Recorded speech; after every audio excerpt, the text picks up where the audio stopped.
Ocheng. Faith Odhiambo e ogai manyien mar Okinde pacho ka. E kinde ma Omwanza Ombati bende noyier kaka jachung' mar Okinde ma joma chuo e duol mochung' ne tije bad migawo mar doho JSC. E duoko mohiu manyo gol kod duol mochung' ne yiero mar IBC, Faith Odhiambo nyoyudo ombulu 3,113 kipimo kod Peter Wanyama manoluwe machiegni kod ombulu 2,165. E duoko mamoko, Omwanza Ombati ne oweyo ji mathoth gi buok bang' yombo jakom machon mar LSK Eric Theuri e ng'wech mar chung' ne Okinde joma chuo e duol mar JSC. Chris Owino noluwo chenro makama kendo koro losonwa lipot mabironi. E yiero mar gwelo jotelo manyien mar riwruok mar Okinde pacho kae LSK, Faith Moni Odhiambo ne olwaro jochung' wetene 4 e ng'wech mar yiero ogai manyien mar Okinde. Faith Odhiambo, ma en jalup jakom mar LSK, ne oyier kaka ogai mar 51 mar Okinde bang' ng'wano ombulu 3,113 e duoko mohiu mane oland kod duol mochung' ne yiero e pacho kae IBC. Okil Kamaloka Peter Wanyama mane luwo Faith Odhiambo e thuolo mar ariyo ne ogoyo bade piny chon bang' neno ni Faith osekwalo ne ng'wech. Wanyama ne omako thuolo mar ariyo gi ombulu 2,165.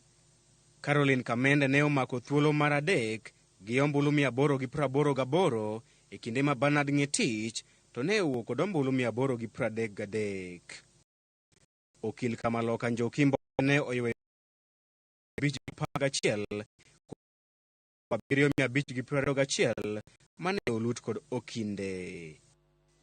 Milimani Law Court, Station number 4.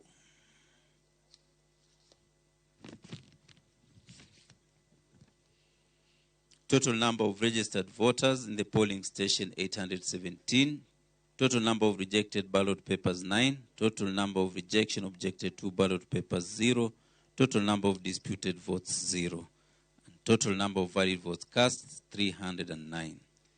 Number of votes cast in favor of each candidate: Daudi Caroline Kamende 28, Manyonge Peter Wanyama 93, Mboshe Harriet Njoki 24, Ngetich Bernard Kipkwech 23, Odhiambo Faith Moni Aoko 141.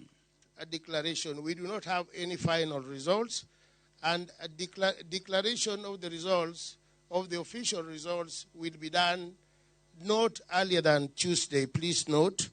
Duoko makamano yango ni Faith Odhiambo dhi kawo kar jakom mawuok e tich Eric Theuri kendo bedo miyo mar ariyo bedo jakom mar LSK bang' recho omamo.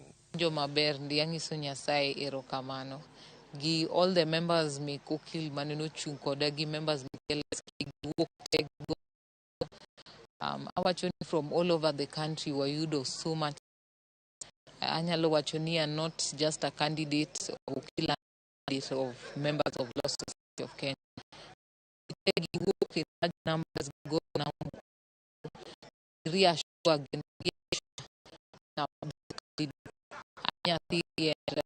have said it's time for a female leader to take over, a female leader who is capable, who is competent, and is up to the task.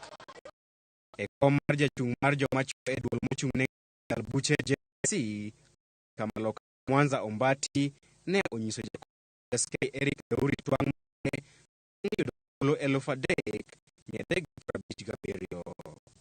Theuri mane gi gino mathoth lemo makamano ne otieko e tok Ombati gi ombulu 3,292. Profesa Michael Wabwile ne oyudo ombulu 629 e kinde ma Ishmael Nyaribo to ne owuok kod ombulu 95 kende. Duol mochung' ne weche mag yiero mar LSK ne opako Okinde kuom wuok oko kendo goyo ombulu e yo mamuol kata odoko ne ntiere weche matin mag yuarok e gwenge mamoko. There was ease in voter identification. There was ease in voting itself. There were few incidences of indiscipline, unfortunately, and I think some of you observed this firsthand. We think that these were very unfortunate and should not be repeated. Duoko mogik ma yiero makamano idhi golo Owino